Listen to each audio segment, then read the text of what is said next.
지금 제가 공유해드린 화면 자체가 조금, 어, 이렇게 좀 길게 되어 있습니다. 그래가지고, 화면이 꽉 차는 느낌은 아니실 건데요.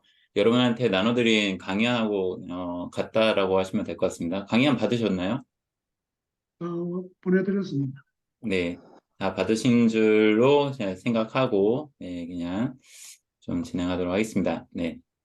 다른 분들은 제 목소리 잘 들리시죠? 예, 네, 저는 앞서 오재용 목사님께서 소개해 주셨는데요. 예, 다시 한번 인사드리겠습니다. 예, 저는 김동주 목사라고 합니다.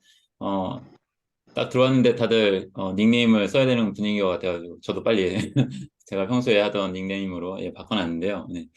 공부하는 목사라 해가지고 아까 오재용 목사님이 이 사람은 공부하는 목사다라고 생각하시는데 저는 이게 제가 한 14, 15년 전에 제가 이제 교회를 개척할 때 그때 개척하면서 그냥 제 안에 들었던 생각이 공부를 해야겠다는 생각이 좀 들었어요. 근데 그때는 이제 공부를 뭐 제대로 하는 건 아니었고 그냥 공부를 해야겠다. 그리고 그냥 공부하는데 그냥 단순하게 공부만 하는 것이 아니라 뭔가 기록을 남겨야겠다라는 생각을 했었고요. 그래서 블로그를 그때 운영을 이제 블로그를 만들면서 블로그에 글을 올리고 그러면서 이름을 지어야 되겠는데 그때 생각했던 게 나는 공부하는 목사가 되자. 예, 미래형 공부하는 목사가 되자라는 마음으로 이 이름을 줬는데 그때는 아무도 봐주지 않았는데 지금은 이제 좀뭐 많은 분들이 이렇게 좀 보셔가지고 좀 부담스러운 느낌이 저한테는 좀 있습니다. 네, 매일같이 공부하는 건 아니고요. 네, 그냥 공부도 하고 놀기도 하고 또 사역도 해야 되고요. 여러 가지 하고 있습니다. 다만 제가 하는 공부는 성서화 공부를 계속 해왔습니다. 지금도 이제 박사과정에서 구약을 전공하고 있고요. 그래서 성서학적인 관심이 좀 많은 사람이라고 생각하시면 되겠습니다. 예, 그러다가 이제 성서유니온에 들어와가지고 사역을 하게 되었고요. 예, 성서유니온에서 지금 순천지부에서 총무로 사역하고 있습니다. 네. 오늘 강의는 지난번 우재 목사님이 열왕기상을 이제 제가 강의를 했는데 그 성경 산책하는 내용을 보시고 좀 와서 해달라라고 요청을 하셔가지고 제가 오늘 동일한 열왕기상 산책을 좀 준비를 했습니다. 목사님께서 두 번에 나눠가지고 해달라고 하셨어요. 그래서 오늘하고 이제 다음 10월 첫째 주에 제가 이어서 두 번 하려고 하는데요. 그렇게 좀 구성을 나눠가지고 오늘 먼저 한번 이야기 나눠보도록 하겠습니다. 네. 어, 오늘 우리가 함께 이야기 나눌 거는 열왕기서에 대한 이야기인데 제가 자세히 잘 모르는데 여기 계신 분들 매성경을 지금 사용하고 계시나요? 무재 목사님은 매성경 하시는 걸로 제가 알고 있고 그다음에 저한테 보내신 거 보니까 이렇게 매성경 하는 것도 이렇게 나오는 것 같던데 하고 계시나요? 네. 네. 예, 하시는지 안 하시는지 말씀 안 하셔가지고 네. 네, 매성경을 지금 사용하시는 분들이라면 지금 현재 매성경 열왕기 묵상을 하고 있기 때문에 열왕기 묵상과 관련되는 내용이라서 저희가 연결이 잘 될 거라 생각하고요. 혹시 매성경을 사용하지 않아서 갑자기 뜬금없이 왜 열왕기를 묵상할까라고 생각하시는 분도 계시겠지만 어쨌든 열왕기서를 강의하는 내용은 지금 매성경 9월하고 10월 달에 예, 열왕기서를 묵상하고 있기 때문입니다. 네. 자, 우리말 열왕기 라고 하는 제목 있죠. 예, 열왕기 상하라고 되어 있지만 상하라고 하는 거는 상당히 이제 나중에 이제 있던 거고요. 원래는 열왕기라고 하면 되겠죠. 열왕기라는 제목이라는 그 제목에서부터 사람들은 생각할 때 이거는 왕들의 이야기라는 생각이 좀 많이 드는 것 같습니다. 예, 우리말 열왕기란 말도 그렇고 영어 제목도 그렇고 왕들의 이야기라는 생각이 먼저 들게 되는 것 같습니다. 그래서 대부분은 열왕기서의 주인공 하면 누굴까라고 한다면 왕들이라고 생각이 되는 것 같습니다. 그리고 열왕기서를 읽어보면은 정말로 왕들의 이야기가 다 펼쳐지죠. 예, 남유다 왕, 그다음에 북이스라엘 왕들, 수많은 사람들의 왕들의 이야기가 쭉 나열되어 있는 것을 보게 됩니다. 그래서 우리는 열왕기는 왕들의 이야기인데 여러 왕들의 그 처음부터 첫 번째 왕, 두 번째 왕, 세 번째 왕 해서 쭉 나라 멸망할 때까지 남왕국과 북이스라엘의 왕들의 기록을 남겨놓은 책이라는 생각을 좀 많이 하게 됩니다. 그런 점에서 열왕기는 이렇게 역사적인 기록을 하고 있다라는 뉘앙스도 우리한테 많이 주고 있죠.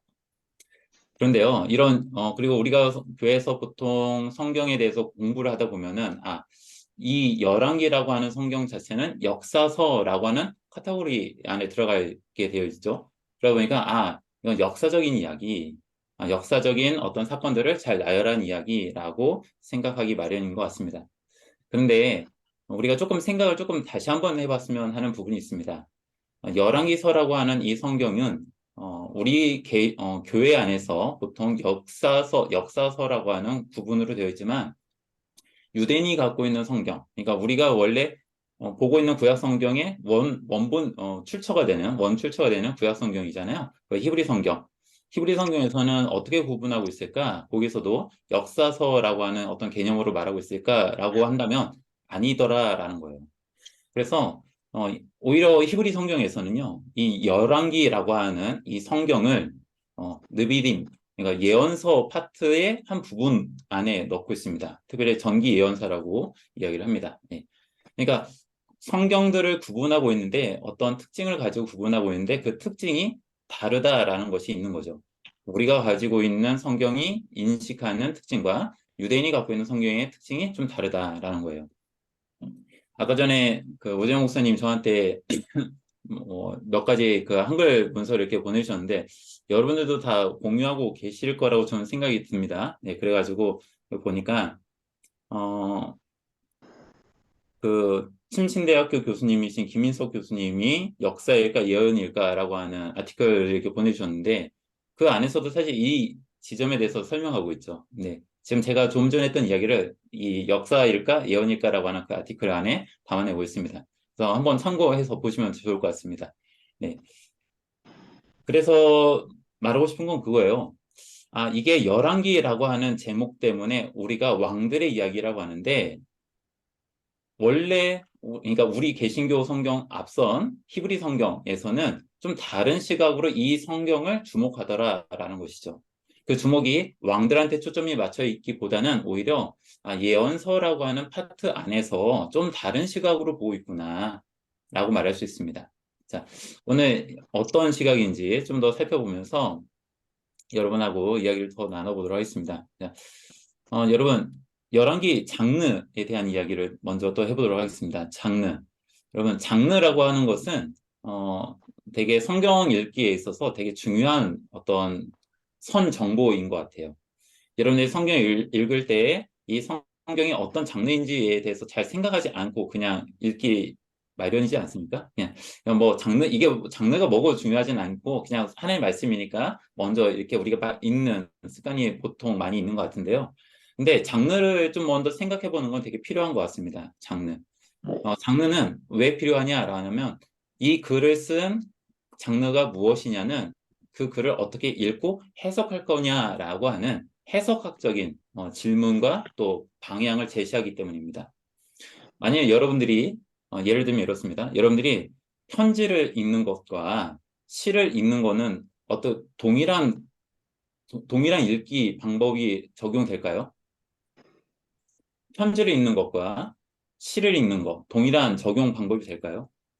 그건 아닌 거죠.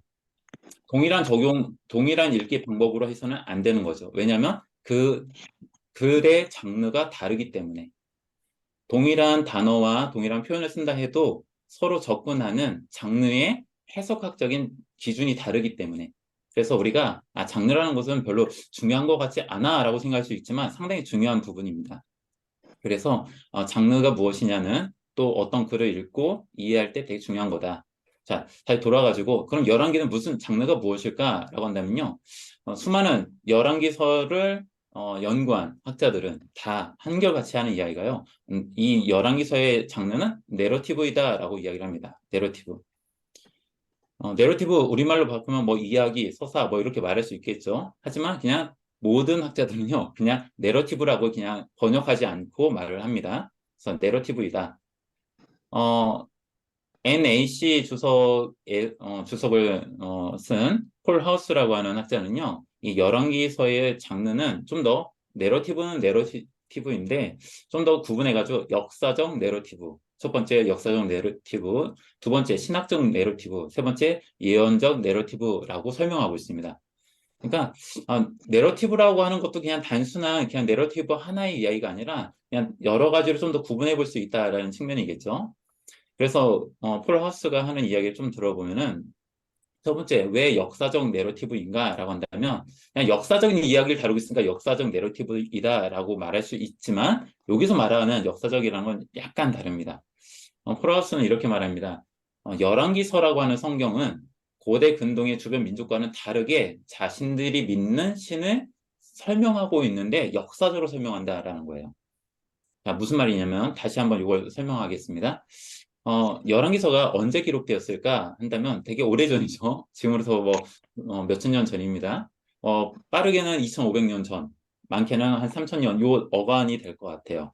근데 여러분 2000년 전, 3000년 전이라고 한다면 그 당시에 사람들은 다 신을 믿는 무신론자는 아무도 없고 다 유신론자인데 신을 믿는 사람들인데 다만 어떤 신을 믿느냐가 다를 뿐이죠. 자, 근데 그들이 자신들이 믿는 신을 설명하는데 주로 사용하는 방법, 뭐 장르라고 말한다면 그 장르는 오늘날 우리는 그 자신들이 믿는 신들을 고대 근동에서 믿는 사람들이 자신들이 믿는 신들을 설명하는 글들을 오늘날 우리는 그 장르, 그 글들을 이렇게 붙입니다. 신화. 신화라고 하는 여러분이 알고 있는 그런 방식으로 자신들이 믿는 신들을 설명하는 것들이죠. 그래서 신화를 보면은 어떤 놀라운 어떤 신적인 존재가 나타나고 또 놀라운 일들, 기적을 행하고 막 이런 여러 가지 일들을 많이 합니다. 그리고 어떤 그런 놀라운 신화 이야기 여러분 잘 아실 텐데, 근데 열왕기서를 읽어보면요. 그런 하나님의 존재가 그 신화에서 등장하는 신적인 존재가 이 열왕기서에 등장하냐라고 한다면 아니더라라는 거예요. 그럼에도 불구하고 열왕기서는 하나님에 대한 이야기를 기록하고 있다. 근데 그 방식이 다르다. 어떻게 다르냐? 고대 근동. 그러니까 열왕기서를 썼던 그 시대의 다른 민족과는 다른 방식으로 유대인들은 자신들이 믿는 하나님을 설명하더라라는 거예요. 그게 바로 우리가 읽게 된 이 열왕기서라고 하는 것이다.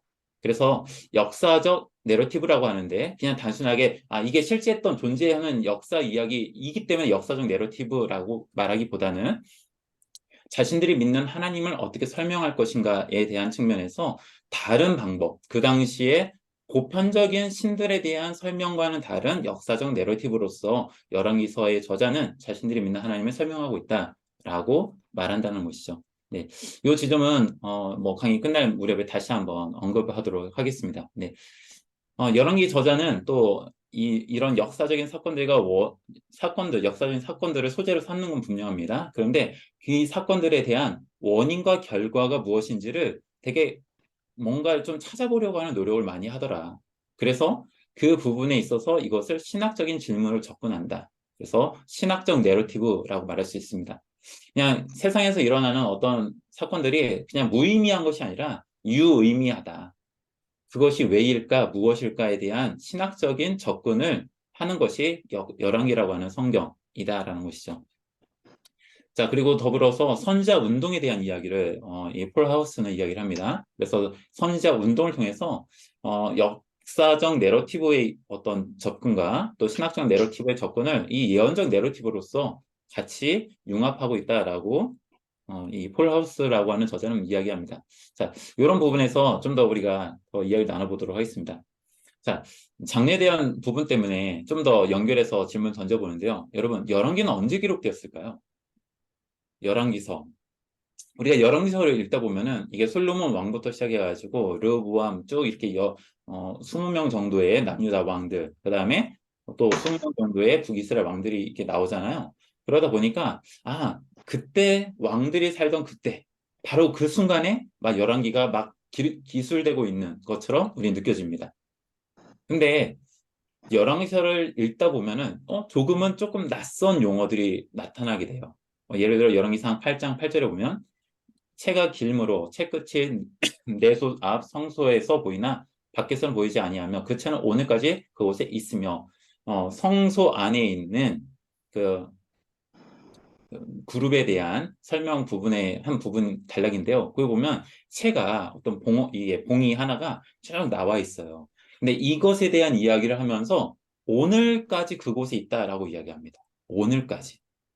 자, 성소에 있는 어떤 뭔가를 설명하는데 그게 오늘까지 있다라고 이야기를 하죠. 오늘까지. 여기서 오늘까지라고 할 때 오늘은 언제일까요? 자, 열왕기상 9장 13절에 보면 이르기를 내 형제여 내게 준 이 성읍들이 이러한가 하고 이름하여 가불 땅이라 하였더니 그 이름이 오늘까지 있으니라. 여기서는 히람이라는 사람이 이제 솔로몬한테 받은 땅에 대한 이야기입니다. 근데 그 땅이 마음에 안 들었던 것 같아요. 그래서 가불 땅이라고 이야기를 하는데, 근데 그 이름의 유래가 오늘까지 있다라고 이야기해요. 그러면 솔로몬이 히람한테 그 땅을 줬을 때, 그때 지금 열왕기서가 기록되었느냐라고 한다면 꼭 그런 건 아닐 수 있겠다. 그로부터 조금 시간이 지난 어느 시점인데 그것이 지금 말하고 있는 사람의 입장에서 오늘인 것이죠.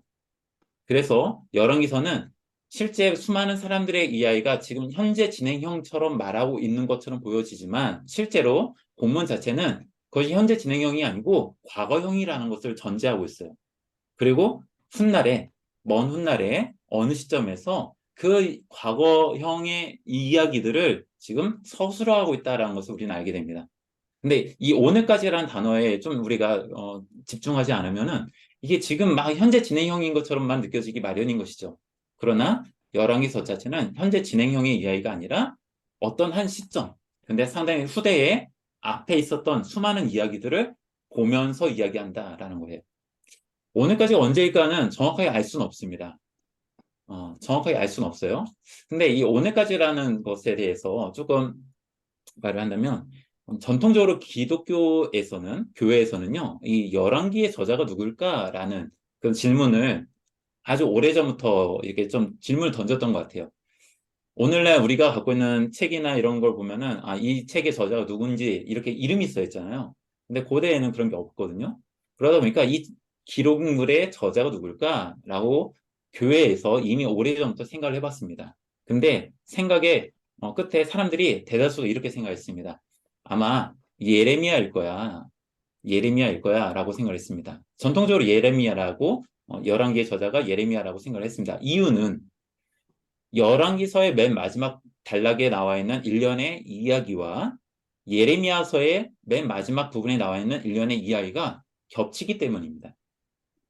그래서 예레미야라고 하는 사람이 우리가 아는 예언자 그 예레미야가 열왕기도 기록한 것 같아. 왜? 그 두 개의 성경의 끝이 동일한 이야기로 끝나니까 아마 그럴 것 같다라고 생각했던 것 같아요. 근데 여기서 예레미야가 맨 끝에 쓰고 있는 내용 자체는요. 여호야긴 왕이 바벨론의 포로로 끌려갔을 때예요. 그리고 그 포로로 끌려간 이후에 어느 시점, 정확하게 언제인지 모르겠는데요. 어느 시점에 다시 그의 지위를 회복하고 있는 장면을 보여주면서 끝이 나거든요. 그 얘기는 이미 바벨론에 의해서 남유다가 멸망하고 나서 포로로 끌려와 있던 어느 시점, 그 이야기가 예레미야서의 맨 마지막과 열왕기서의 맨 마지막을 마무리하고 있다라는 것이죠. 그러면 열왕기서의 맨 마지막 장면이 바벨론 포로기의 어떤 상황을 염두하고 있다고 한다면 열왕기는 언제 기록되었을까라고 했을 때 아주 보수적인 입장을 갖고 있는 분들도 바벨론 포로기 그 아무리 빨라도 바벨론 포로기라고 생각할 수밖에 없는 것이죠. 그래서 앞서 말한 것처럼 왕들이 살았던 그 시대의 현재 진행형으로서 그때그때 바로 쓴 것이 아니라 상당히 후대에 어느 시점에서 과거의 이야기들을 가져와 가지고 기록하고 있는 것이다 라는 특징이 있습니다. 자, 두 번째 특징은 열왕기는 왕들에 대한 평가를 하고 있습니다. 그래서 어떤 누구의 마음, 누구의 길이라는 이 두 가지 표현을 대체로 많이 사용하는데요. 남유다 왕들에 대한 평가와 북이스라엘 왕들의 평가가 좀 달라져요. 남유다 왕들에 대한 평가의 기준은 항상 그의 조상 다윗의 마음과 같았냐, 같지 않았냐라는 기준이 있고요. 북이스라엘의 왕들에 대한 평가의 기준은 늘 여로보암의 길로 행했다라는 기준이 있습니다. 이 두 가지, 남유다는 다윗을 기준으로 평가를 하고 북이스라엘 왕들은 첫 번째 여로보암 왕을 기준으로 평가하더라라는 거예요. 근데 수많은 왕들이 존재하는데 그 왕들에 대한 이야기를 역대기는 되게 중요하게 다루는 것을 우리는 알게 됩니다. 왜냐면요, 다른 건 말하지 않아도 이 평가는 항상 들어가요. 다른 이야기는 빠뜨릴지언정 이 왕들에 대한 평가에 대해서는 빠지지 않고 등장한다라는 것이죠. 그리고 아무리 짧게 다루더라도 이 평가는 반드시 들어갑니다. 그래서 열왕기는 어떤 특징이 있냐? 왕들에 대하여 평가를 한다라고 하는 특징이 있습니다. 자, 세 번째 특징. 열왕기는 왕들의 통치 기간을 이게 설명해주고 있는 정보들이 있습니다. 인포메이션들이 있어요. 그 인포메이션을 가지고 제가 좀 한번 정리를 한번 해봤습니다. 열왕기서 전체에서 어떤 왕이 있으면 그 왕이 몇 년을 다스렸다라고 하는 정보가 있다면 그 정보와 함께 제가 생각해 보기를 이 정도 통치를 했다라고 한다면 그 당시의 통치물의 통치 기록이 이 정도는 돼야 될 것 같다라는 생각을 해봤어요. 그래서 한번 비교를 해봤습니다. 자, 첫 번째 왕인 솔로몬의 이야기가 나오는데요. 솔로몬이 40년 나라를 다스렸다라고 이야기를 하는 것 같습니다. 자, 그런데 이 솔로몬과 관련되어 있는 열왕기서의 단락을 제가 절로 합산을 해보니까 전체가 한 381절 정도 됩니다. 네. 여기 절 표시는 제가 그냥 수기로 한 거라서 오차가 있을 수 있습니다. 그냥 대략 그렇다라고 생각하시면 될 것 같습니다. 자, 40년 정도 다스렸는데 381절 정도 할애해가지고 그의 통치에 대해서 설명하고 있다라는 것이죠.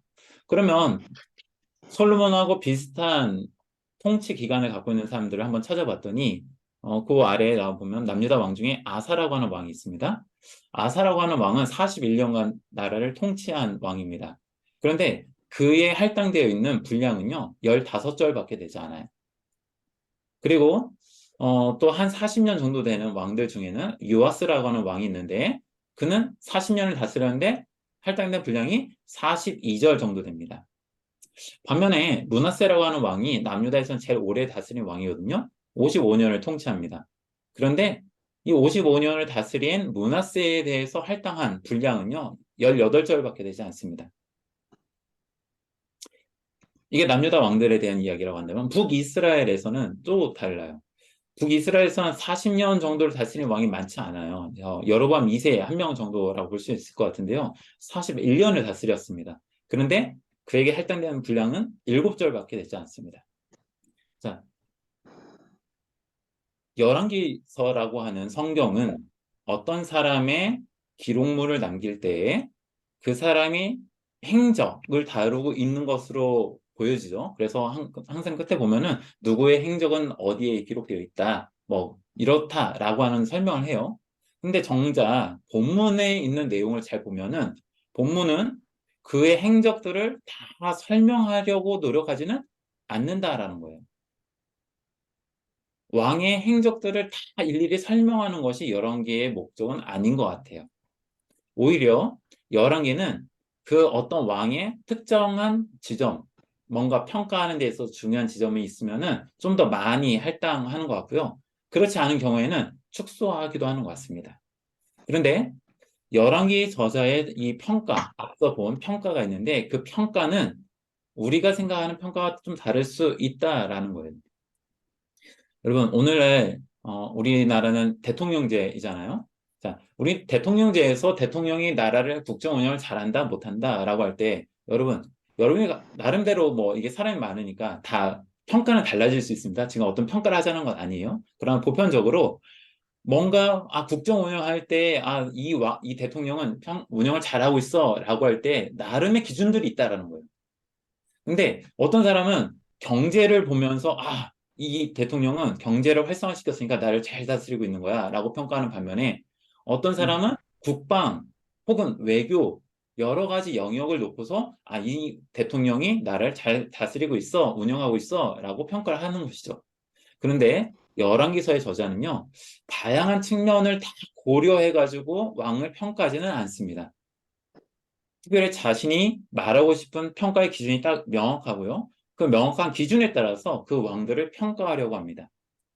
근데 그 평가의 기준에 있어서 경제적인 것 것은 평가의 기준에 크게 고려되지는 않는 것 같아요. 예를 들어 이렇습니다. 북이스라엘 왕들 중에 여로보암이란 왕이 첫 번째 왕과 중간 이후에 보면 두 번째 왕으로 나오는데요. 여로보암 2세, 두 번째 등장하는 여로보암 2세라고 우리가 보통 이야기를 하는데 41년간 다스린 왕이죠. 북이스라엘에서는 되게 오랫동안 나라를 다스린 왕입니다. 그럼 여러분, 나라가 한 통치자에 의해서 오래 지속되는 것과 아니면 짧게 하는 거 어떻게 느껴지세요? 누가 좀 더 잘할 수 있을 것 같다라고 생각하십니까? 사람들이 평가할 때, 누구의 통치 때가 좀 더 나았다라고 평가할 수 있을까요? 뭐, 다를 수 있겠지만, 보편적으로 생각하면 좀 더 한 사람이 오랫동안 나라를 다스릴 때 여러 면에서 안정적일 수 있잖아요. 심지어 여로보암 2세 때는요, 북이스라엘 왕국 중에서는 좀 번영했던 시기라고 사람들이 평가를 합니다. 즉, 나라가 경제적으로 번영했던 때예요. 그리고 국방도 나라를 확장하는 이야기가 성경에 기록되어 있거든요. 그러다 보니까, 여로보암 2세는 경제, 군사, 국방, 외교, 이런 부분에서 좀 되게 두드러진 활약을 했던 왕인 것이라고 평가할 수 있을 것 같아요.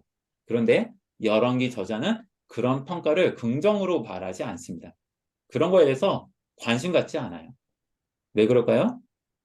열왕기 저자의 평가의 기준이 거기에 있지 않기 때문입니다.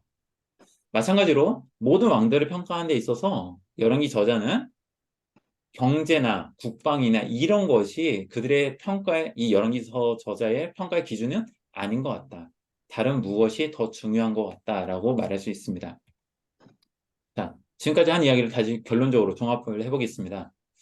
열왕기는요, 왕이 살고 있던 당시, 그 당시, 현재 진행형인 것처럼 보여지는 성경의 이야기가 사실은 과거형이다라는 거예요.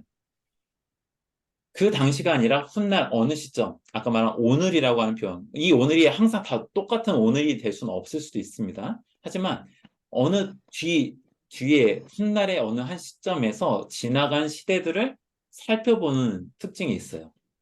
그리고 이 살펴볼 때 지나간 과거의 역사들을 살펴볼 때 열왕기 저자는요, 다윗과 여로보암이라고 하는 왕들을 특정 인물들을 기준으로 그 이후의 모든 왕들을 평가한다라는 거예요. 자, 세 번째, 열왕기 저자는 왕들의 업적을 객관적인 관점에서 나열하는 것이 목적이 아니다. 객관적인 시각, 오늘날 우리가 말하는 객관적인 시각이라는 것이 사실 열왕기서에는 등장하지 않습니다. 예. 오히려 자신의 시각, 열왕기서의 저자가 가지고 있는 시각에서 주목하고자 하는 것들을 좀 더 극대화하는 경향이 열왕기서는 되게 크다라고 말할 수 있습니다. 여기서 열왕기서의 저자가 갖고 있는 이 독특한 시각의 가장 대표적인 하나의 특징을 말한다면 그거는 신명기라고 하는 성경입니다. 신명기. 신명기라고 하는 성경을 좀 더 약간의 렌즈로 인식을 하면 좋을 것 같은데요. 신명기라고 하는 렌즈로 왕들의 역사를 살펴보고 있다라고 보시면 좋을 것 같아요. 아까 그 침신대 교수님이신 김인석 교수님의 글에도 사실 그 내용이 들어가 있습니다. 이 내용이. 예언서라고 하는 이 성경은 이 히브리 성경, 히브리 그 분류에서 예언서라고 하는 그 파트들은요, 앞으로 일어날 일들을 예측해서 말하는 것이 목적이 사실 아니에요. 그런 게 전혀 중요하지 않습니다. 오히려 상당 부분, 예언서라고 하는 성경들의 상당 부분은 하나님의 말씀에 비추어 볼 때에 너희가 이렇게 살고 있어. 하나님 말씀에 비춰 볼 때 너희는 이렇게 살아야 돼. 라고 하는 측면이 되게 강하거든요. 그런데 이 예언서 파트에 있는 열왕기도 그런 측면이 있는 거예요. 그 부분에서 이 열왕기는 신명기라고 하는 성경을 되게 중요하게 생각하고 있고 자신의 어떤 뭔가 세상을 평가하는 기준에 이 렌즈로 끼고 있는 거예요. 그래서 그걸 가지고 왕들을 평가하더라. 그렇기 때문에 열왕기 저자는요, 왕들이 선한 왕이냐 악한 왕이냐가 분명하게 보여요. 분명하게. 예. 사실 오늘날 우리는 어떤 한 인물을 평가할 때에 분명하게 보기가 좀 어렵지 않습니까? 이 사람이 이런 측면 참 장점이 참 좋은 것 같아. 하지만 이런 단점도 있어. 라는 것이 좀 더 객관성을 우린 갖는다라고 생각할 수 있잖아요.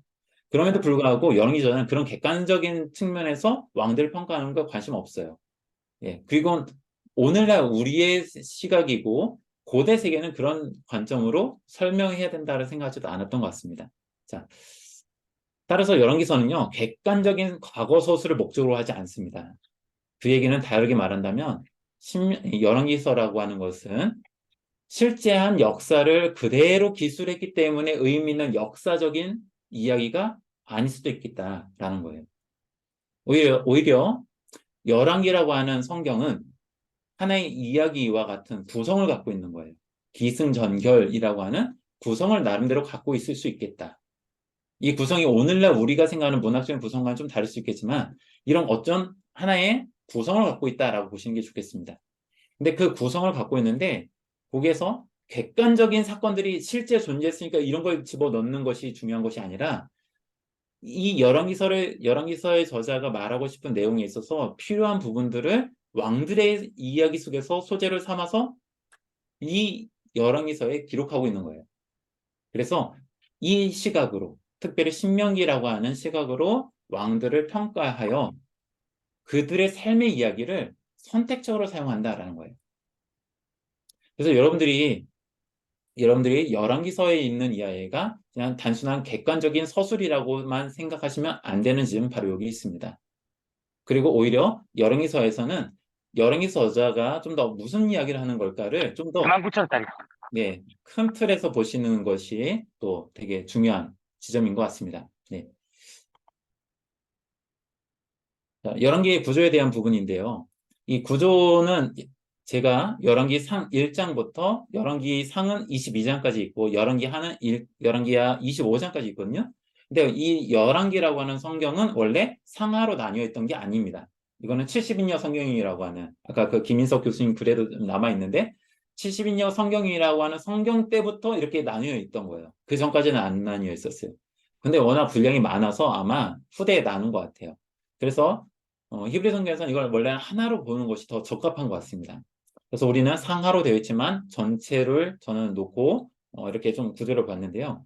열왕기상 1장과 2장은 이 나라가 누구에게 맡겨질 것이냐라고 하는 주제를 가지고 설명하고 있고 그다음에 3장부터 11장까지는 솔로몬의 통치를 다루고 있습니다. 자, 그리고 12장부터 16장까지는 이제 솔로몬 죽음 이후에 르호보암이 왕이 되면서 나라가 나뉘는 남유다와 북이스라엘이라고 하는 두 개의 나라로 나뉘는 이야기로 시작이 됩니다. 자, 그리고 나서 열왕기 상 17장부터 열왕기 하 13장까지는요. 좀 긴 단락인데 여기에는 이 안에도 여러 명의 왕들이 나타납니다. 그런데 여기서 주목할 만한 것은 왕들의 이야기가 분량이 많아지기보다는 예언자들의 이야기가, 선지자들의 이야기가 좀 더 많은 분량을 차지하는 단락이라는 것이에요. 다시 한번, 원래 이게 열왕기서는요, 왕들의 이야기인 것처럼 제목이 말하고 있어요. 그런데 상 17장부터 열왕기하 13장까지 상당히 많은 이 단락 가운데 부분은요, 왕들의 이야기가 있지만 그 왕들의 이야기보다 더 부각되는 것은 선지자들의 이야기다라는 거예요. 선지자들의 이야기. 그게 좀 더 밀도 있게 나타나는 단락이 열왕기상 17장부터 열왕기하 13장까지의 단락이다라는 것이죠. 자, 그러다가 열왕기하 14장부터는 이제 예언자들이, 선지자들이 거의 등장하지 않게 됩니다. 드문드문 예, 몇 명 안 나타납니다. 그러다가 이제 25장 마지막까지 이제 가고 맨 마지막엔 남유다가 멸망하는 이야기. 그리고 맨 마지막 25장 맨 마지막 단락에서는 아까 말씀드렸던 여호야긴이라고 하는 과거의 왕이 바벨론 포로로 끌려가 있던 과거의 왕이 바벨론 왕에 의해서 다시 약간의 지위를 회복하는 것 같은 분위기로 끝난다라는 거예요. 자, 열왕기서는 이렇게 구성이 되어 있어요. 그럼 여러분, 솔로몬이 이 단락에서는 정말 많은 부분 주목받는 사람인 것 같습니다. 수많은 왕들이 있는데요. 가장 단연 주목받는 왕이 솔로몬입니다. 왜냐하면 아까 그 단락들을 제가 이렇게 구조를 좀 모아서 합을 놨었는데 솔로몬이 가장 으뜸이었잖아요. 제일 많은 분량을 갖고 있었잖아요. 그게 열왕기상 정확히 말하면 2장부터 1장에는 솔로몬이 직접 등장하지는 않거든요.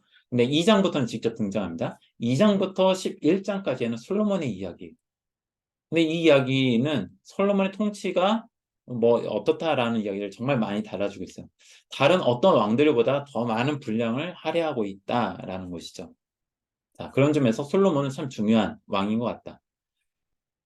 근데 이 솔로몬을 우리가 지금 오늘 계속 묵상하고 있는 단락이 솔로몬에 대한 이야기를 지금 매성에 묵상해 가고 있는데요. 솔로몬은 사실 되게 이중적인 이 측면이 있습니다. 양쪽의 모습이 있어요. 좋은 점과 좀 안 좋은 점, 장점과 단점, 그의 좋은 신앙의 모습과 그렇지 못한 신앙의 모습이 공존하고 있는 사람이라고 보시면 될 것 같아요. 근데 이것을 서술하는 방식에 대해서 이 열왕기 저자는 어떤 뉘앙스로 말하고 있는가에 대해서는 다음 시간에 제가 이제 설명드리도록 하겠습니다. 자, 솔로몬의 이야기가 되게 중요하다라는 거 한 가지. 자, 그리고 나서 가운데 달라.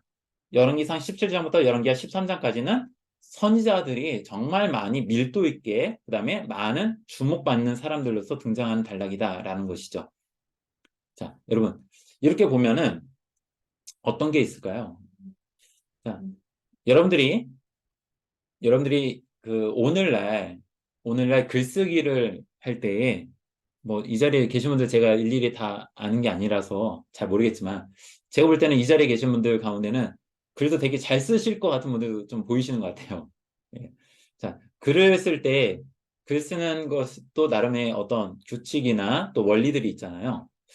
뭔가 강조하고 싶은 이야기를 앞에다가 놓느냐 아니면 뒤에다 놓느냐 요거에 따라서 글쓰기의 방식도 달라지지 않습니까? 예, 연역적이 될 거냐, 귀납적이 될 거냐의 차이가 분명히 있는데요.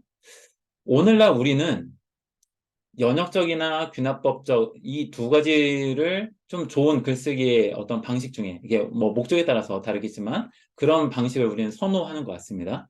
근데 적어도 구약 성경은요, 구약 성경이나 신약 성경도 그런데요. 그 고대 시대의 글쓰기는 중요한 것을 앞에 놓거나 뒤에 놓는 방식을 많이 사용하지는 않습니다. 오히려 중요하고 강조하고 싶은 내용을 전체 분량의 가운데다가 배치하는 경우가 오히려 더 많습니다.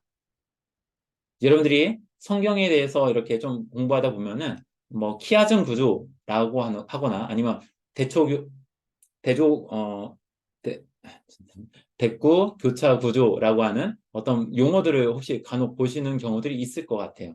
자, 그 경우가 뭐냐면요. 어떤 글을 쓸 때에 전체 분량이 있으면 그 분량의 앞과 뒤를 조금씩 이렇게 같은 주제로 묶어버려요. 그러면서 이렇게 들어가는 거예요. 자, 그럴 때 가운데 있는 글이 이 글을 쓴 사람은 맨 가운데 있는 것을 좀 더 강조하고 싶은 거예요. 그래서 고대 시대에 특히 구약 성경이나 신약 성경의 많은 부분은 강조하고 싶은 단락을 좀 더 앞에 두는 경향이 큰데 이건 구약 성경이 더 많이 그렇습니다. 그것을 키아즘 구조라고 보통 말을 합니다. 열왕기도 그런 측면에서 보면요. 열왕기서의 가장 중요한 가운데 단락은 누가 주인공이냐라고 한다면 왕들보다는 선지자들이에요. 선지자들. 근데 선지자들이라고 하는 말은 특정한 한 사람의 주인공이 있는 건 아니에요. 여기에는 여러 선지자들이 등장합니다. 자, 여러분, 제가 그 강의한 중에 가이드 맵이라고 하는 걸 나눠드렸는데요. 혹시 지금 보시고 계시는지 모르겠습니다. 네. 11기 가이드 맵이라고 하는 제가 파일을 보내드렸는데요. 제가 정리한 내용이거든요. 자, 거기 보면은 열왕기상 1장부터 열왕기하 25장까지 쭉 제가 단락들을 이렇게 구분해 놨고요. 그 옆쪽에 오른쪽에 파란색 글씨로 그 단락에 나오는 선지자들이 있으면 선지자들의 이름을 제가 기록해 놨습니다. 그래서 쭉 내려보면요. 뭐 처음에 1, 2장에는 선지자 나단이라고 하는 선지자가 나왔었고요. 그러다가 이제 11장 정도에 가면은 선지자 아이야라고 하는 선지자가 등장을 합니다. 근데 이 아이야는 여로보암 1세, 북이스라엘 초대 왕이 되었던 여로보암 1세한테 나타났던 왕이고요. 그러다가 12장에서는 선지자가 조금씩 등장해요. 선지자 스마야, 그 다음에 무명의 유다 선지자, 그 다음에 선지자 또 아이야가 또 다시 등장하고 선지자 예후도 나타납니다. 근데 선지자들이 여기 또 등장하거든요. 근데 이 선지자들이 주목할 수 있는 분량이냐라고 한다면 그렇게 분량적으로 압도적이진 않아요. 등장은 하는데 그들이 압도적으로 막 등장하지는 않아요. 그러다가 열왕기상 17장부터는 선지자들이 많이 등장하죠. 여론이 너무 잘 아시는 엘리야가 여기에서 등장하는 겁니다. 선지자 엘리야. 그 다음에 엘리야의 제자인 엘리사. 이 이야기가 이 열왕기상 17장부터 열왕기하 13장까지의 대다수의 분량 가운데 엘리야, 엘리사가 등장합니다. 근데 엘리야와 엘리사만 있냐라고 한다면 아니에요. 이 두 사람만 있는 게 아니에요. 그거 보면은 선지자가 등장하는데요. 선지자들의 이름이 없는 사람도 있어요. 무명의 선지자도 있고요. 그 다음에 선지자 미가야라고 하는 사람도 등장합니다. 자, 이 사람들의 이야기가 되게 중요하게 나타나더라라는 거예요. 왕들의 이야기가 있는데 왕들의 이야기보다 압도적으로 많은 분량을 선지자들의 이야기가 차지하고 있다라고 말할 수 있습니다. 그래서 열왕기서 전체의 분량에서 보면요. 가운데 부분이 되게 중요하다고 말할 수 있을 것 같은데 그 가운데 부분에 선지자들의 이야기가 있다라고 말할 수 있습니다. 그리고 마지막 부분에는 선지자 이사야, 그다음에 선지자 훌다 정도 나오는데 그렇게 많이 나타나진 않아요. 압도적으로 나오는 게 아니에요. 자, 그래서 여러분들이 열왕기 구조를 볼 때, 이게 왕들의 이야기가 전반적인 소재로서 사용되고 있지만, 열왕기서의 저자는 좀 더 주목하는 사람은 누구냐라고 하면, 왕이 아니라 오히려 선지자다. 이 선지자들을 더 많이 주목하고 있다라고 말할 수 있습니다. 그럼 선지자들이 왜 등장했을까요? 여러분, 그, 여러분이 갖고 있는 성경을 그냥 순서를 읽을 때는 조금 헷갈릴 수 있는 지점인데요. 이 열왕기서의 내용 가운데 보면은 남유다 왕 가운데 이제 요시아라고 하는 왕이 등장합니다. 요시아라고 하는. 자, 요시아라고 하는 왕이 등장하는데 그 왕은 성전을 수리하는 일을 했습니다. 되게 신앙적으로 되게 좋았던 사람이거든요. 이 요시아는 거의 이 남왕국이 거의 망해가는 바로 직전의 왕이었어요. 거의 마지막 왕이라고 봐도 될 것 같습니다. 근데 이 요시아가 하나님을 되게 잘 믿었어요. 그래서 그가 성전을 수리했어요. 수리하다가 뭔가 책을 하나 발견합니다. 찾아보니까 이게 율법서라고 하는 거예요. 이 율법서를 가지고 와서 오늘날 학자들은 지금 우리가 갖고 있는 신명기의 일부일 거라고 생각해요. 신명기의 일부. 신명기 전체는 아닌 것 같고요. 신명기의 일부일 거라고 생각하는 그 율법서를 가지고 왔어요. 그리고 나서 이 율법책을 어떻게 읽고 어떻게 해석해야 될지 몰라가지고 그때 이제 훌다에게 가서 물어보는 이야기거든요. 자, 이때 요시아라고 하는 왕의 반응이 무엇이었냐면 우리가 그동안 율법을 몰랐구나. 이런 게 있다는 걸 자체를 몰랐어 라고 하는 이야기예요. 그래서 그때 시행되는 게 뭐냐? 6월절을 처음 지킨 것처럼 말을 해요. 6월절을 처음 지킨 것처럼 말을 해요. 앞선 시대에 오랜 시간 동안 6월절을 계속 지켜왔냐라고 한다면 아니었다라는 거예요. 왕정 시대에 그런 전통이 없었던 것 같아요. 그래서 마치 이 열왕기 저자는 요시아 때 마치 처음 이 6월절이 지켜진 것처럼 말한다라는 것이죠. 자, 여러분, 그 얘기는 뭘까요? 앞에 많은 왕들이 남유다 왕들이 율법을 잘 알았다고 한다면 요시아가 이런 반응을 했을까요? 그러지 않았을 거예요. 그리고 오히려 하나님의 말씀인 율법을 발견하고 나서 우리가 이 말씀 처음 보는 거야 라고 하는 반응을 보이지도 않았을 거예요. 자, 그 얘기는 뭐냐? 하나님에 대한 이야기가 왕정시대 앞선 시대에 분명 있었을 거예요. 근데 그게 왕정시대의 왕들한테 전해진 건 아닐 수도 있겠구나. 실제 그 기록이 없었냐라고 한다면 성전에서 찾았으니까 성전이 건축한 솔로몬 이후에 거기에 들어갔겠죠. 하지만 사람들한테 사용된 적은 없었던 것 같아요. 그러면 여러분 질문 한번 던져볼까요? 이스라엘의 수많은 왕들은 하나님의 말씀을 알았을까요? 몰랐을까요? 우리는 앞에 있는 창세기, 출애굽기, 레위기, 민수기, 신명기 쭉 이어지는 성경의 순서대로 읽다 보니 항상 그 말씀이 이스라엘 모든 사람들한테 모든 시대 모든 사람들한테 다 알고 있었다라는 착각이 있는데 사실 아닐 수도 있다라는 거예요. 그래서 어쩌면 왕정시대에 하나님의 말씀이 그들한테는 몰랐을 수도 있겠구나. 자, 그러면 여러분, 하나님의 말씀이 없었던 건 아니에요? 있었어요? 기록됐었어요? 근데 잊혀진 거예요. 엄밀하면 잊혀진 거예요. 있었는데 잊혀진 거죠. 그래서 사람들이 몰랐던 거죠. 자, 그런 상황 속에서 하나님이 어떻게 하시느냐라고 한다면, 열왕기서는 그 부분에서 하나님의 말씀이 잊혀진 시대에 하나님은 계속해서 선지자들 보내신다라는 거예요. 선지자들을 계속 보내서 사람들한테 말하고 있다라는 거예요. 이미 앞선 시대에 하나님이 말씀하셨었지만 사람들이 잊었잖아요. 그 잊고 살아가는 그 시대에 하나님은 선지자들을 계속해서 보내신다. 열왕기는 그 점에서 수많은 선지자들이 등장해서 하나님의 말씀을 대언하고 있는 거예요. 그들의 놀라운 능력을 발휘하는 것도 우리가 되게 뭐 이렇게 재미있게 읽을 수 있겠지만 그들의 능력이 신비로워 막 기적적인 이야기야 막 이런 거에 우리가 좀 더 함몰되기보다는 오히려 그들을 통해서 하나님이 어떻게 역사하시고 어떻게 말씀하시는가에 대해서 우리는 좀 더 관심을 기울여야 할 것 같습니다. 자, 열왕기 구조에 대한 부분 이 정도에서 좀 말씀드리는데 강조하고 싶은 그겁니다. 열왕기서는 왕들이 주인공이 아니라 선자들이 오히려 더 주인공이라고 말할 수 있겠다. 엄밀히 말하면 주연은 선자들이고요. 조연이 왕들일 수 있겠다라는 거예요. 그럼 이 이야기를 다시 한번 돌리면 그럼 선자들이 정말 주인공인가라고 한다면 선자들은 누가 보낸 겁니까? 바로 하나님이 보내신 거죠. 즉 선자들을 통해서 하나님이 말씀하시고 계시다라는 것을 열왕기서는 되게 주목하고 있는 거예요.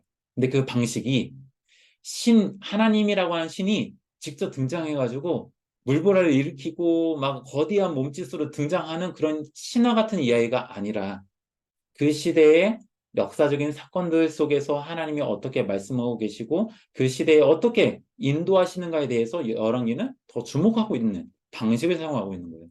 그래서 고대 근동의 다른 문화과는 너무 다른 방식으로 하나님의 존재를 설명하고 있다라는 것이죠. 자, 질문하기 제가 좀 하고 싶은데요.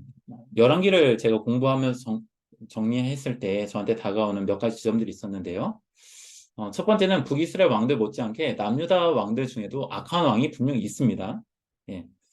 북이스라엘 왕들이 악해가지고 하나님께 심판받는 뭐 뭔가 그 나라가 빨리 끝나는 그런 이야기가 분명 있어요. 그런데 북이스라엘 왕들만 나쁜 놈이 있냐?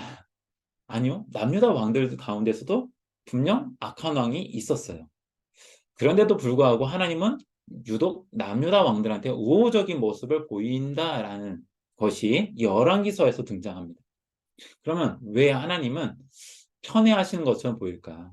북이스라엘은 사랑하지 않는 것 같고 남유다만 사랑하는 것 같은 그런 편애의 모습이 왜 보일까라는 질문이 저한테 담겨 좀 남았습니다. 그거에 대한 이야기 좀 하나 던지고 싶고요. 또 하나는 열왕기는 하나님 나라에 대한 이야기가 분명 담겨 있다라고 말할 수 있습니다.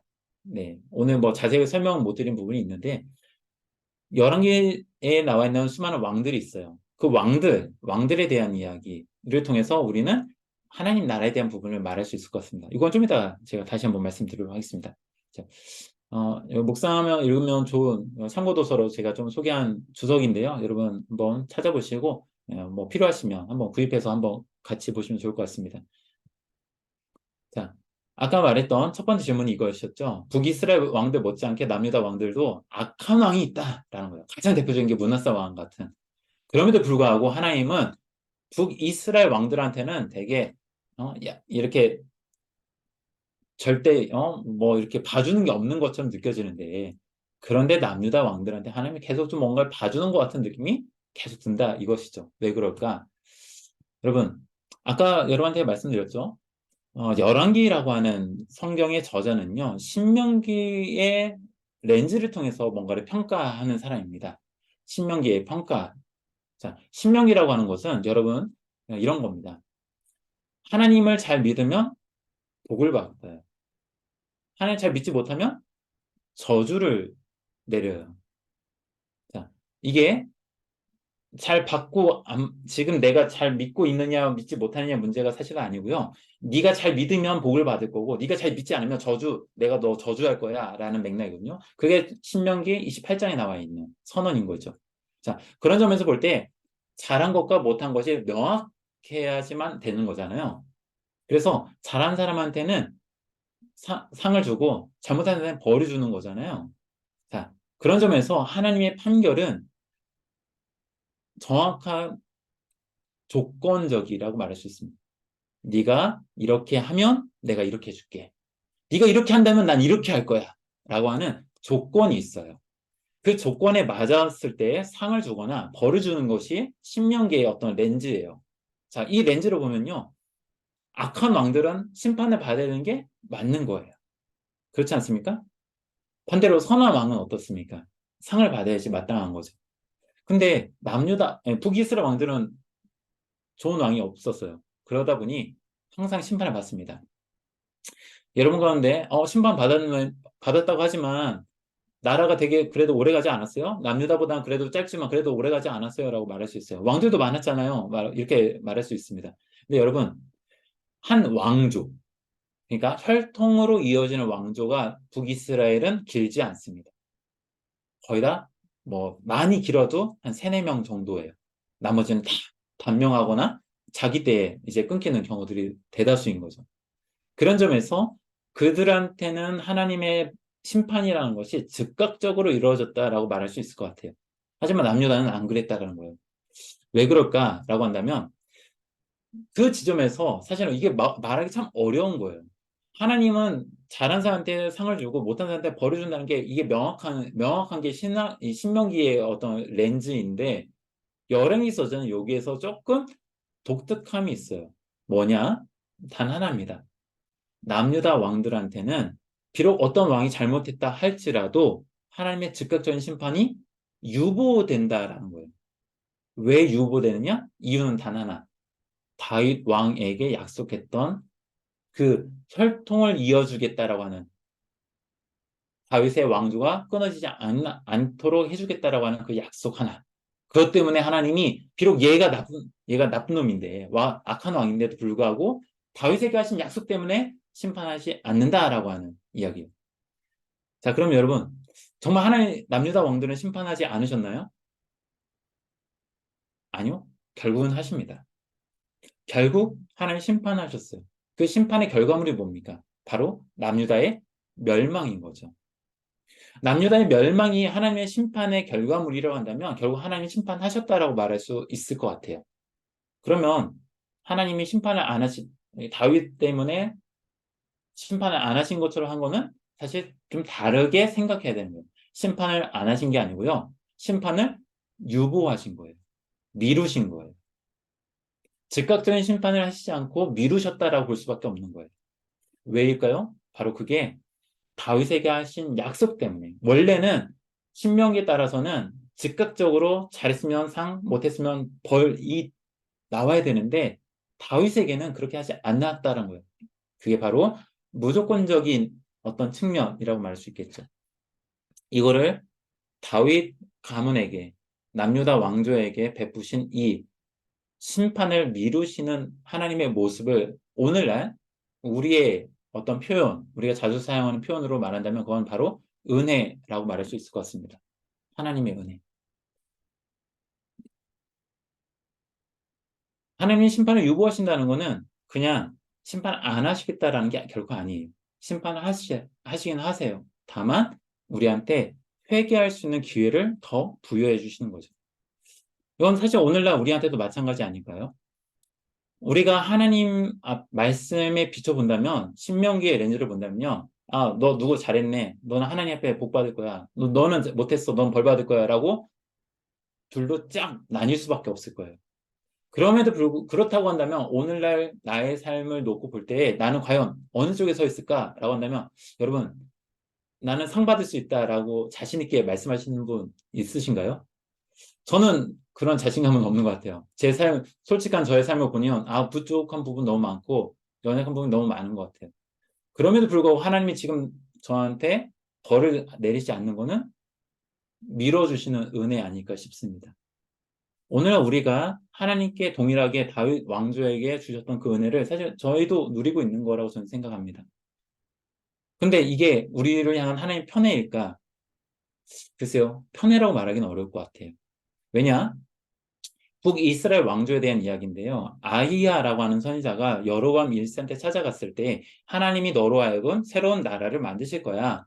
근데 네가 만약에 하나님을 잘 믿고 따른다면 그리고 다른 우상을 섬기지 않는다면 하나님이 다윗에게 약속한 것만큼 너한테도 동일하게 약속을 하신다라고 아히야가 말합니다.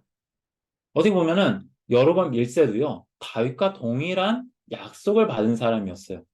하지만 이 여로보암 1세의 선택은 달랐던 거죠. 북이스라엘은 무조건 하나님이 싫어하시냐라고 한다면 그건 아닌 것 같아요. 왜냐? 여로보암이 선택을 다윗과 다른 선택을 했기 때문에 그렇다라고 말할 수 있는 거죠. 자, 따라서 하나님은 누군가를 악의적으로 대하시는 분은 결코 아니라고 저는 생각합니다. 하나님은 동일하게 말씀하시는데 어떻게 반응하느냐의 문제가 더 중요한 것 같아요. 오늘날 우리한테 왜 하나님이 좀 더 참으시는 은혜를 베푸시는가라고 한다면 그거는 예수님을 통해서 아마 우리한테 부어주시는 은혜 아닐까 싶습니다. 네. 따라서 열왕기 저자가 강조하고 싶은 것은 그냥 남유다를 하나님이 더 사랑하셨어 라고 말하는 것이 아니라 하나님이 남유다 왕조를 통해서 더 기회를 부여하셨다.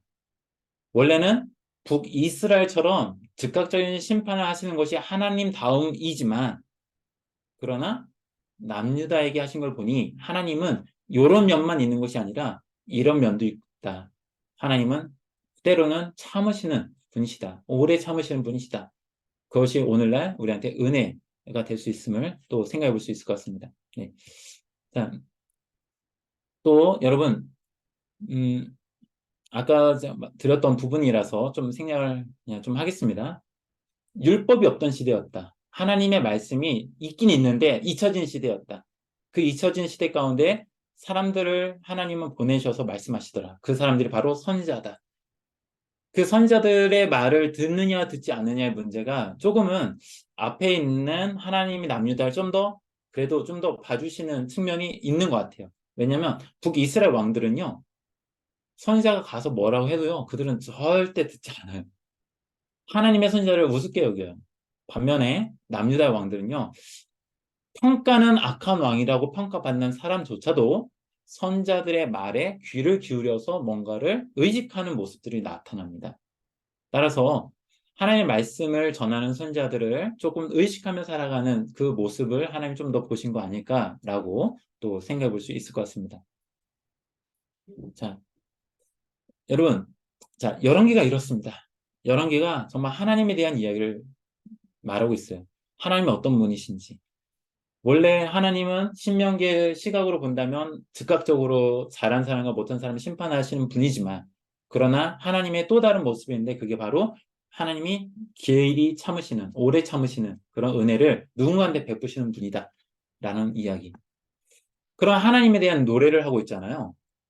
그리고 그 이야기를 역사 속에서 하나님이 이렇게 말씀하셨고 우리 민족을 인도하신다라고 열왕기서의 저자는 말하고 있습니다. 그리고 그런 측면에서 하나님은 역사를 주관하는 분이라고 말하고 있는 거예요. 고백하고 있는 거예요. 자, 그러면 여러분도 이런 열왕기서의 저자가 말하는 역사를 주관하시는 하나님에 대한 이야기를 여러분 기억하신다면 여러분도 그런 고백 갖고 계십니까? 아, 오늘 이 시대를 주관하시는 하나님의 이야기, 여러분, 이 이야기 들으면서 여러분도 그런 고백을 하십니까? 저는 아마 여러분도 그런 고백을 충분히 하고 계시리라고 생각합니다. 그런데 오늘 우리와 열왕기서의 저자가 갖고 있던 상황은 조금 다르다라는 것을 여러분 좀 다시 한번 생각해 보시면 좋겠습니다. 자, 무슨 말이냐면요. 이렇습니다.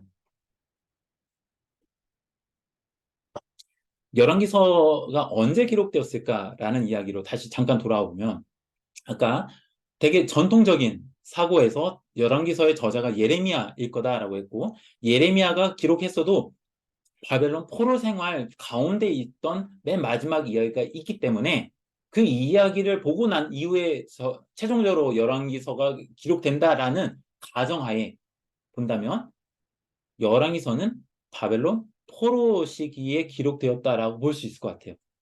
아무리 보수적으로 본다 할지라도. 자, 그럼 여러분, 바벨론 포로 시기에 열왕기서가 기록되었다라는 것은 어떤 의미입니까?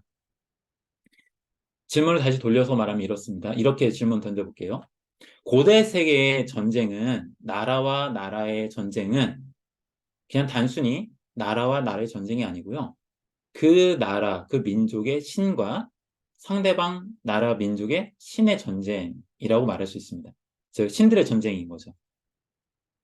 그러면 남유다는 바벨론과 싸워서 졌거든요. 바벨론이 이겼잖아요. 그래서 남유다는 멸망했잖아요. 예루살렘 성전도 무너졌고요. 그래서 포로로 끌려온 사람들이 많았습니다. 그리고 아마 열왕기서를 기록한 사람은 바벨론 포로 생활을 충분히 했을 거라고 봐야 될 것 같아요. 예. 그러면 여러분, 바벨론 포로 생활하고 있는 사람의 입장에서 자신들이 믿는 하나님, 야훼 하나님이 대단한 신인가요? 그 야훼 하나님이 정말 대단한 신이라고 말하기에는 그 상황 자체가 암울해요. 바벨론의 주신이라고 말할 수 있는 신이 마루둑이라고 하는 신인데, 이 마루둑 신과 야훼 하나님이 전쟁을 해가지고 마루둑이 이긴 거잖아요. 그래서 야훼 하나님의 성전인 예루살렘 성이 무너졌고요. 그의 백성이 포로로 끌려온 상태잖아요. 그 생활하고 있는 사람들, 포로 생활하고 있는 사람들 입장에서 본다면 자신들의 야훼 하나님이 대단한 하나님이라고 세상 앞에 말할 수 있을까요? 그럴 수 없을 것 같아요. 그런데 열왕기서를 기록한 저자는 그런 상황 속에서 우리가 믿는 하나님이 이 세상의 모든 역사를 주관하는 분이라는 말을 던지고 있다는 거예요. 즉 시대를 뛰어넘는 그의 생각과 하나님에 대한 인식을 그는 갖고 있었던 거예요. 오늘날 우리의 이야기로 다시 한번 좀 치환해서 한번 생각해 볼까요? 만약 여러분의 삶이 되게 암울하고 어둡고 무너지는 그런 아픔 가운데 있다고 생각해 보십시오. 그 가운데서 하나님이 오늘 역사하고 계시는 분이야. 하나님이 나의 삶을 주관하고 계셔라고 강력하게 말할 수 있습니까? 이 지점에서 다른 것 같아요. 열왕기서를 기록한 저자는 자신의 삶의 테두리와는 다르게 하나님의 높으심, 하나님의 방대하심, 전 세계를, 전 우주를 움직이시는 하나님에 대한 이야기를 하고 있다는 것이죠. 그게 바로 역사적 내러티브라고 말할 수 있을 것 같아요.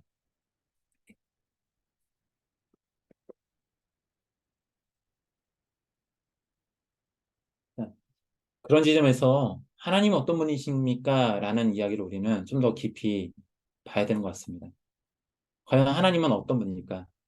자, 열왕기서 지금 말했던 내용을 다시 한번 정리하면 하나님은 말씀을 듣고 삶으로 순종하는 자세를 하나님은 되게 보시는 것 같아요. 사람들이 하나님의 말씀을 듣고 순종하느냐. 물론 그 열왕기서 자체는 우리가 알고 있는 성경으로 존재하지는 않았던 것 같아요. 오히려 수많은 선지자들이 등장해가지고 세상을 향해서 말하고 있는 거죠. 우리 하나님이 어떤 하나님인가에 대해서. 그거에 반응하는 사람들을 하나님 보시는 것 같아요. 그 반응하는 사람들, 하나님의 말씀을 듣고 순종하는 이들을 향하여 하나님은 그래도 은혜와 오래 참으심을 더 보여주시는 것 같습니다. 저는 오늘날 우리한테도 그런 측면이 있지 않을까라고 또 생각해 봅니다. 마지막으로 하나님께서 역사를 주관하는 분이시다. 그게 바로 우리의 입장에서 고난의 시간이라 할지라도 라고 하는 그런 신앙의 깊이가 사실 열왕기서에서는 되게 있다라는 것이죠. 자, 두 번째 질문인데요. 나에게 주시는 교훈에 대한 부분으로 좀 보겠습니다. 열왕기가 하나님 나라에 대한 이야기가 담겨 있다라고 제가 말씀을 드렸습니다. 이유는 이렇습니다. 다윗이라고 하는 사람을 기준으로 남유다를 평가하고 또 여로보암이라고 하는 왕을 기준으로 평가한다고 말씀드렸습니다. 근데 다윗에게 하신 말씀, 그리고 다윗이 자기 아들 솔로몬에게 전해주고 또 그의 후대 왕들한테 전해주는 이야기라고 볼 수밖에 없는 이야기는 뭐냐면요. 하나님의 말씀에 잘 순종해라 라는 거예요. 하나님 말씀에 따라서 네가 이렇게 살아, 이렇게 왕 통치를 해야 돼 라고 다윗은 이해하고 있었어요. 즉, 내 마음대로가 아니라 하나님의 말씀에 의거한 통치를 되게 중요하게 봤다라는 것이죠. 또 하나님은 그런 측면에서 다윗에게 그런 모습을 보고 아마 그래서 마음에 합한 사람이라고 평가하셨는지도 모르겠어요. 왜냐하면 다윗의 인생 자체를 보면 완벽하냐라고 하면 아니잖아요. 그도 흠이 있었고 또 문제가 있었잖아요. 그럼에도 불구하고 하나님이 다윗을 마음에 합한 사람이라고 평가하셨다면 어쩌면 그것은 하나님의 말씀에 의거한 통치를 하려고 했기 때문이라고 볼 수 있을 것 같습니다. 즉, 그래서 다윗 왕국의 곧 하나님 나라냐라고 한다면 아닐 수도 있어요. 하지만 다윗이 만들려고 했던 왕국 자체는 하나님의 말씀에 부합한 삶을 많이 반영하려고 했다. 그런 점에서 열왕기라고 하는 성경 안에는 왕들의 이야기가 소재인데 그 왕들을 통해서 하나님의 나라가 잘 만들어질 수 있냐 없냐라는 측면이 드러낼 수 있는 거죠. 다만 열왕기서는요. 긍정적인 맥락에서 하나님 나라가 이렇다라고 말하지는 못하고 있어요. 반대로 이런 측면에서 하나님 나라가 되지 못했어라고 말하는 측면이 더 많다. 즉 타산지석의 모습으로 하나님의 나라에 대한 이야기를 더 많이 보여준다라고 말할 수 있습니다. 자, 요거에 대해서 좀 더 설명드리면 열왕기서는요 하나님 나라에 대한 상반된 이미지를 제시하고 있습니다. 열왕기상 8장에 있는 이야기인데요. 이거는 이제 솔로몬이 성전을 다 짓고 나서 봉헌하는 장면입니다. 봉헌하는 맨 마지막 장면인데 이 봉헌식을 할 때 모든 이스라엘 백성들이 다 한자리에 모여가지고 함께 이제 봉헌식을 합니다. 다윗 왕이 뭐 연설을 하고 기도를 하고 아니, 축복을 하고 기도를 하고 막 그런 내용들이 쭉 나오는 장면이에요. 그리고서 맨 마지막에 이제 모든 게 다 봉헌식이 끝나고서 이제 돌아가는 장면이거든요. 그게 64절부터 66절까지인데요. 이때 제사를 드릴 때 제사에 보면은 감사제물이 있어요. 화목제, 감사제물. 여러분, 화목제물은 제사의 종류가 있는데 화목제는 고기를 나눠 먹는 제사라고 생각하시면 될 것 같습니다. 즉, 이건 잔치를 위해서 드리는 제사라고 보셔도 될 것 같아요. 감사제, 화목제를 통해서 사람들과 그곳에 있는 모든 사람들과 잔치를 벌이고 나서 그리고 나서 모든 걸 다 끝나고 나서 이 자리를 모든 이스라엘 회중이 솔로몬과 함께 했다라는 이야기를 65절을 말하고 그리고 66절을 보면요. 백성이 이제 끝나고 돌아갈 때 백성이 왕을 위하여 축복하는 이야기가 나옵니다. 뭐 별거 아닌 것 같은데요. 하지만 되게 의미 있는 장면이에요. 왕이 백성을 향해 축복하는 장면은 분명 앞에 있습니다. 근데 반대로 백성이 왕을 축복해 주는 장면은 바로 여기가 유일해요. 그리고 돌아가는 모든 백성들의 마음 분위기를 전하고 있는데 그들이 모든 이스라엘 사람들이 기뻐하며 마음에 즐거워하면서 돌아갔다라고 말합니다. 만약 하나님 나라가 이 땅에 이루어진다면 이런 측면 아닐까요? 사람들이 함께 음식을 나누고 또 서로가 서로를 축복해주고 또 기뻐할 수 있는 그런 마음, 그런 자리. 그게 하나님 나라가 이렇다라고 말하는 건 아니지만, 하나님 나라가 이루어진다면 이런 장면이 연출될 것 같다라고 말할 수 있는 장면이죠. 근데 반면에 이런 게 있습니다. 열왕기상 10장에 가면요. 솔로몬의 어떤 부귀 영화가 무엇인가에 대해서 설명하는 단락인데요. 솔로몬의 세입금의 무게가 금 666달란트라고 말합니다. 여러분, 1달란트는 무게로 환산할 수 있는데요. 1달란트의 무게가 얼마인지 아십니까? 정확한 거는 아닌데요. 대체로 20에서 30kg이라고 생각합니다. 한 달란트가 20에서 30kg 정도가 된다라고 생각해요. 한 달란트 되게 값진 거죠. 엄청난 거죠. 근데 그게 666개가 있어야 돼요. 666달란트. 근데 이 솔로몬이 누렸던 거예요. 재화예요. 근데 이게 뭡니까? 세입금. 즉, 백성들이 내는 세금인 거예요. 솔로몬이 풍요로운 삶을 영위하는 것을 통해서 나라가 튼튼해지고 부강했다, 영화로웠다라고 말을 하고 있지만, 그러나 성경 본문은 이 모든 것들이 솔로몬 한 사람을 향해서 더 집중해 가고 있는 과정을 보여주고 있어요. 처음은 모든 사람들을 위한 거였는데, 좀 전에 본 것처럼 모든 사람들이 함께 먹고 함께 즐거워하는 그런 기쁨의 공간이 될 수 있었는데, 뒤로 가면 갈수록 한 사람을 위한 것이 돼요.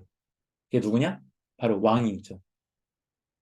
왕이 누리는 모든 것을 위해서 수많은 백성들이 고통을 당하는 장면입니다. 결국 솔로몬이 죽고 나서 그의 아들 르호보암이 왕이 됐을 때 10개 지파가 와가지고 이야기를 하죠. 당신의 아버지가 너무 우리를 힘들게 했습니다. 그래서 당신이 만약 우리에게 부과된 노역과 또 세금을 좀 줄여준다면 우리가 잘 섬길게요 라고 부탁을 합니다.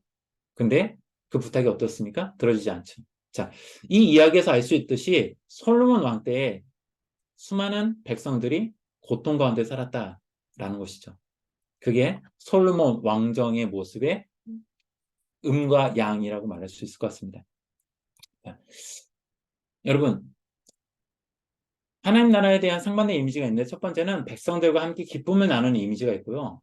반대는 왕이 자신의 재물을 축적하기 위해서 백성의 것을 탈취하는 이미지가 있습니다. 백성의 것을 탈취하는 왕의 이야기, 열왕기에서 가장 대표적인 게 뭐냐면요.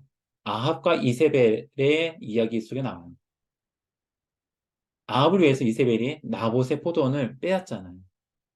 우리는 그걸 보면서 되게 손가락질하고 나쁜 놈이라고 말합니다. 근데 잘 보이지 않지만 좀 깊이 좀 더 약간 생각하면서 읽어야 되지만 결국 솔로몬도 백성의 것을 탈취하는 사람의 모습으로 비춰질 수밖에 없는 측면도 있다라는 것이죠.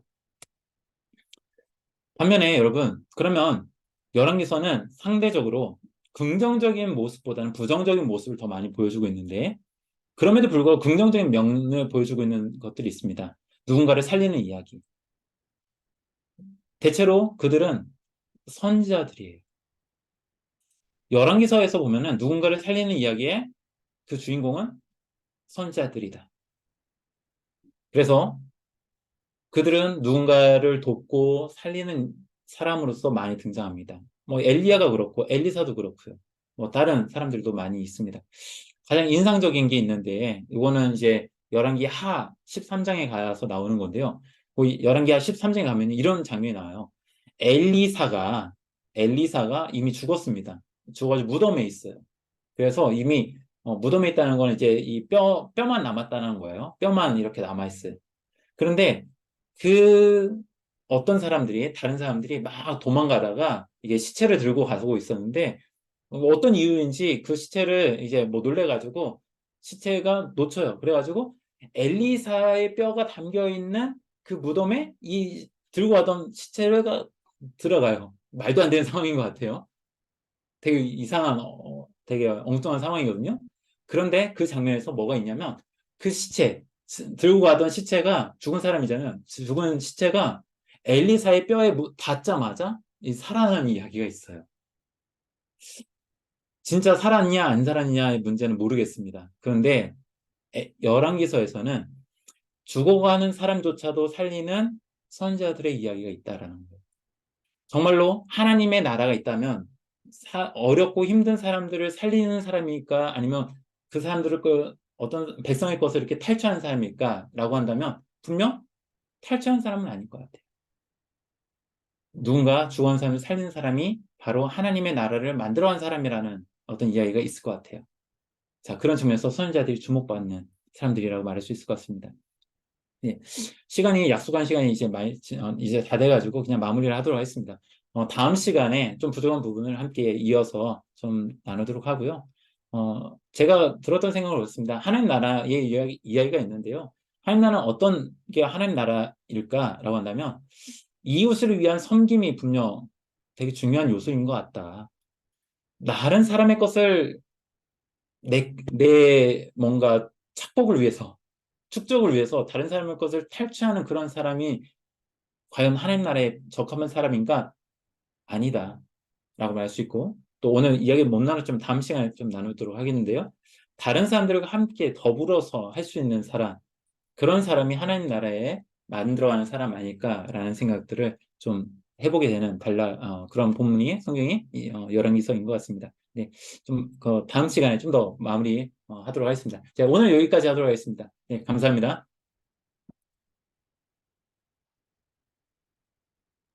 예, 아유, 감사합니다. 아주 귀한 강의 너무 감사합니다. 예, 그러면은 예, 강의는 여기서 마치고 네, 우리 잠시 제가 광고하는 것으로 오늘 시간을 마치도록 하겠습니다. 어,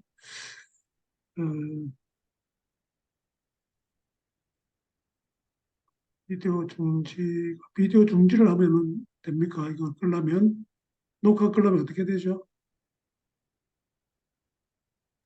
기록을 누르시면 될 겁니다. 기록이 기록 이제